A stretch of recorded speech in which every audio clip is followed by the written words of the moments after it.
खानेवाल की हल्का बीबी 206 में ज़िमनी इंतखाब का मार्का नून लीग के नाम। गैर हतमी और गैर सरकारी नताइज के मुताबिक नून लीग के राना मोहम्मद सलीम 46,700 वोट लेकर जीत गए। पाकिस्तान तहरीक इंसाफ की नौरीन निशात दूसरे नंबर पर रही।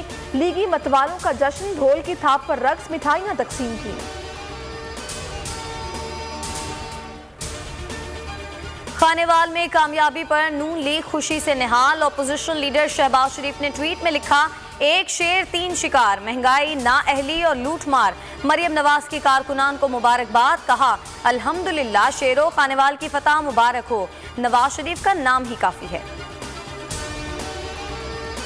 हुकूमत का जस्टिस वजीउद्दीन अहमद के खिलाफ हद तक इज्जत का केस करने का ऐलान। तहकीक के बगैर खबर चलाने वाले चैनल्स को भी नोटिस जारी करेंगे। फवाद चौधरी कहते हैं, अदालती निज़ाम इज्जत नफ्स की हिफाजत में नाकाम हो रहा है। पगड़ियां उछालने का सिलसिला बंद होना चाहिए। जहांगीर तरीन का नाम लिया गया, लेकिन उन्होंने खुद दावे की तरदीद कर दी।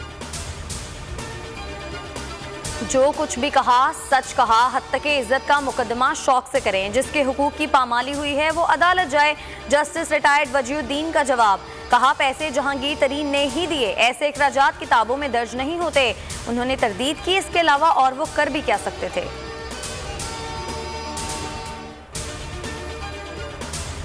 पीपल्स पार्टी और एमकेएम की फिर इल्जामात की बौछार। सईद गनी बोले, एमकेएम सिंध में फसादात कराना चाहती है। ये लोग शहर के हमदर्द नहीं, सियासी दुकान चमकाने के लिए कुछ भी कर सकते हैं।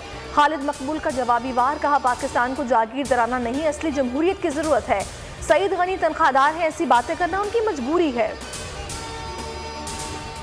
मुज़ाकरात कामयाब। गवादर को हक दो तहरीक ने धरना खत्म कर दिया। 11 निकाती मुआहदे पर वज़ीर आला बलूचिस्तान ने दस्तखत किए। वज़ीर आला बलूचिस्तान अब्दुल कदूस बजिंजो कहते हैं, हक दो तहरीक के तमाम मुतालिबात जायज़ और आईनी हैं। तमाम मुतालिबात पर अमल दरामद किया जाएगा। हमारी हुकूमत का काम रोजगार छीनना नहीं, रोजगार देना है। सब्सक्राइब करें और बेल दबाएं ताकि कोई खबर रह न जाए।